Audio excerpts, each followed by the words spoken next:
जुटे सिरियल अब प्रसारणमा आउँदै हो दर्शकबिन। जुटे सिरियल अब छिटै नै प्रसारणमा आउँदैछ। धेरैले जुटे र मास्टर बिचको झगडा वा सिरियल घाटामा गएको भन्दै आकलन गरे तापनि यस्तो नभएको र सिरियल छिटो नै आउने भन्ने कुरा बाहिर निस्किएको छ। सिरियलका निर्देशक, लेखक तथा कलाकार मरिचमान श्रेष्ठ आफ्नो फेसबुक स्ट्याटसद्वारा सबै दर्शकबिनहरूलाई यो खुसीको खबर बताएका छन्।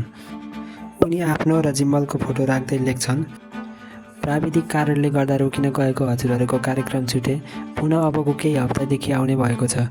विगतका वर्षहरूमा जस्तै माया गर्ने हुनेछ भन्ने आशाका साथ नयाँ वर्ष 2082 सालको सम्पूर्णमा हार्दिक मङ्गलमयका शुभकामना पनि उनले लेखेका छन्। दर्शकहरू, अब भने सिरियल हेर्न धेरै दिन कुर्न नपर्ने भएको छ। जुटे सिरियल जति सक्दो छिटो आओस् भन्ने चाहनुहुन्छ भने यस भिडियोमा कमेन्ट गर्न नबिर्सिनुहोला। आजलाई यति नै, हस्त, धन्यवाद।